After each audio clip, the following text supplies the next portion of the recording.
dijerat pakai undang-undang TPPU supaya saya bisa ditahan. Jangan bikin saya bodoh. Benar, minta satu kok. Baju coklat sudah saya kondisikan, sudah diatur. Ini ada di rekamannya. TPPU sudah dikondisikan, hakim sudah dikondisikan. Warnanya sendiri yang bicara. Saat kebenaran ditolak didengar. Ruang sidang yang seharusnya menjadi tempat paling tenang untuk mencari keadilan hari itu justru berubah menjadi arena ketegangan.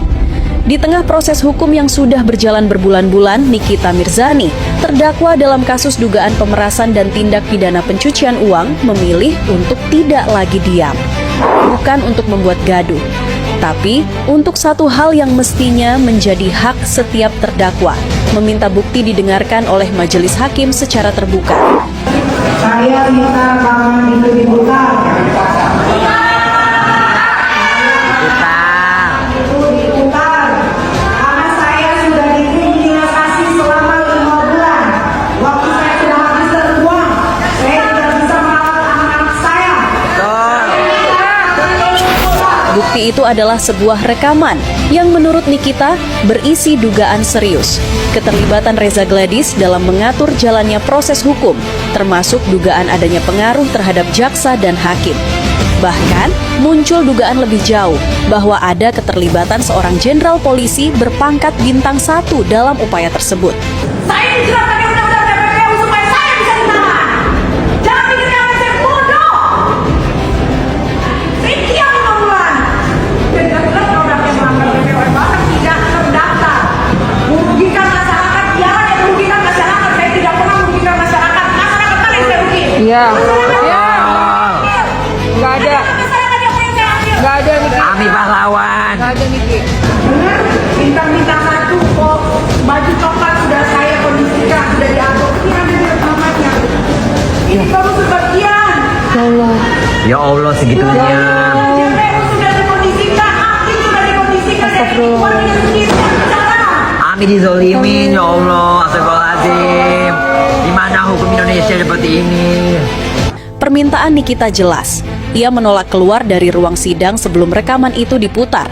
Tapi bukannya dijawab dengan kesediaan untuk menguji kebenaran, majelis hakim dan jaksa penuntut umum justru memilih meninggalkan ruang sidang. Diam, lalu pergi, seolah-olah rekaman itu terlalu berbahaya untuk diperdengarkan, atau justru terlalu benar untuk dihadapi. Saat petugas rutan berusaha membawanya kembali ke Pondok Bambu, Nikita menolak. Ia juga menolak mengenakan kembali rompi tahanan.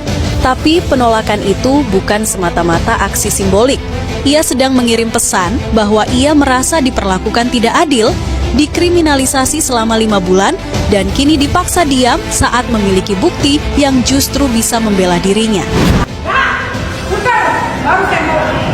Dan yang menjadi pertanyaan penting, di mana batas antara menegakkan proses hukum dan memperlakukan terdakwa secara manusiawi? Kode etik kejaksaan sudah sangat jelas. Jaksa dilarang melakukan intimidasi, baik secara verbal maupun nonverbal terhadap siapapun di dalam ruang sidang, termasuk terdakwa. Jika kejadian hari itu benar adanya, maka ada pelanggaran serius terhadap kode etik, dan itu tidak bisa diabaikan. Namun, yang paling mengusik adalah sikap diam terhadap rekaman tersebut. Jika memang isinya tidak relevan atau tak terbukti, bukankah lebih baik diputarkan dan dibuktikan di ruang persidangan? Tetapi jika rekaman itu benar dan mengungkap upaya pengaturan proses hukum, maka kita sedang berhadapan dengan masalah yang jauh lebih besar, keruntuhan integritas peradilan. Jika seorang terdakwa tidak terbukti bersalah, namun dipaksa untuk mengaku bersalah, ini bukan sekadar pelanggaran prosedur. Ini adalah pelanggaran hak asasi manusia yang paling mendasar.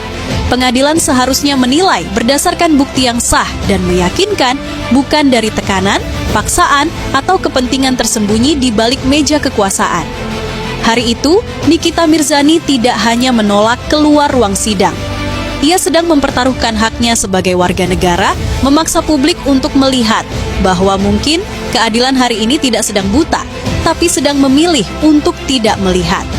Dan jika isi rekaman itu benar, maka yang seharusnya duduk di kursi pemeriksaan bukan hanya terdakwa, tapi juga jaksa penuntut umum dan majelis hakim.